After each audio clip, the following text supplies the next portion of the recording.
So, okay, what we'll do is I'll try and explain this one topic, then you can do the second exercise, and like 1 hour is remaining, right? Okay. See, I told you some little bit different approach is required when you are particularly writing the philosophical type of essay, right? And in this philosophical type of essay, the very first and foremost thing is you have to interpret different meaning of the topic. That is again very, very essential here. There are like different dimensions and different interpretations which can be drawn from the given philosophical topic that you have to understand. That is the first part.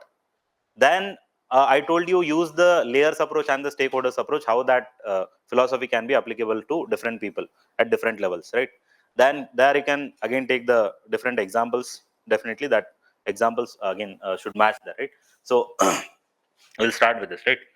Okay, now the first we'll talk about the different interpretation of this no path to happiness. Now, no path to happiness.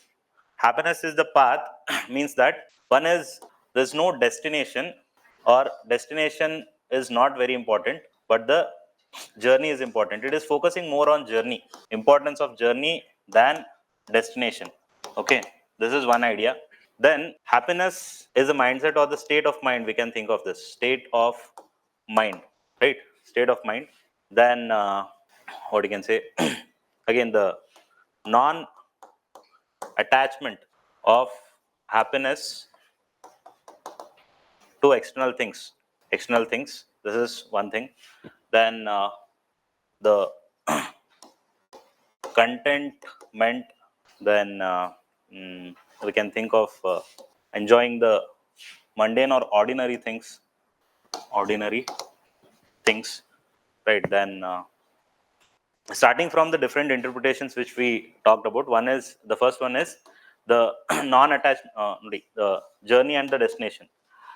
Okay, this again the journey and the destination. This point uh, is exactly speaking about the topic itself. That is no path to happiness, and the happiness itself is the path, right? For here you can start to explain this journey and destination part, and you can give example of this. What you can say? Example of traveling itself. You can start with the example of traveling itself. For example, the trek which you want to do, right? See, basic idea is what? Basic idea is to climb a mountain and reach that peak, right? That is the basic idea now. But climbing the mountain and reaching the after reaching the peak, that if you keep that thing only in the mind, that if I reach the top only, then there will be happiness. That will be momentary there. See, if you attach this happiness to the destination, it will be what? It will be momentary. Momentary. So this, if you start to enjoy the journey altogether, then that will lead to actual happiness, right? Or this one is there, and you can also talk about the what you can say, not worrying too much about the outcomes.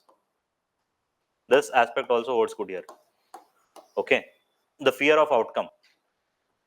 If you detach yourself from the fear of outcome, then also you will start to enjoy the process now. Okay, you'll start to enjoy the process. But this again can be countered. So we definitely, everybody has we humans have what? We humans do any activity with the certain expectation, or what you can say, with certain idea of outcome, right? That's what we all do, certain activities. But still, uh, now if you understand this path, now you can here give the example of what the Bhagavad Gita, right? The Bhagavad Gita, huh? The Bhagavad Gita and the message of the Krishna, right? He only tells about giving importance for what? Giving importance for the role or the job or the action. This is very, very important. Rest, the outcome should not be important. Or there is one more philosophy of Karma Yoga here. Karma Yoga philosophy is there, right? So this also focuses only on that. This asks the people to focus only on the work which you are doing. Give importance for the work which you are doing. Rest, all the outcome, etc., you have to leave it, right? So that is what it is talking about. Now, second part again, see, it is also the state of mind now. Happiness is also the state of mind. Now, there are so many examples. For example, we can give the example of Now he's no more, the Siddheshwara Swamiji. You heard about, everyone heard about him. I'm just giving the one example which I'm remembering. You can talk about anybody else, right? This person, the Siddheshwara Swamiji, was there in Karnataka.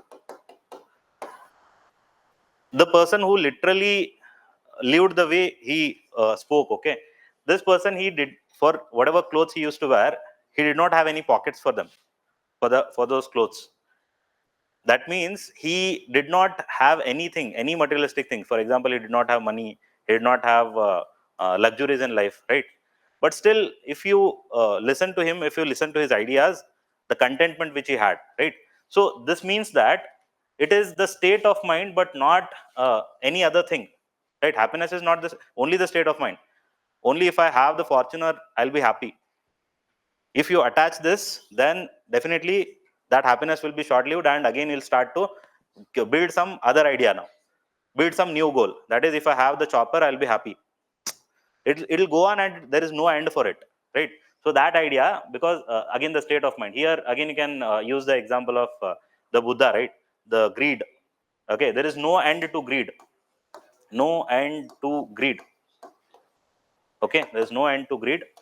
Only when you start to become content with whatever you have, then that will lead to the happiness, the state of mind. You can write that. Again, the non-attachment of the happiness to the external things can be clubbed here, the same idea. Okay, then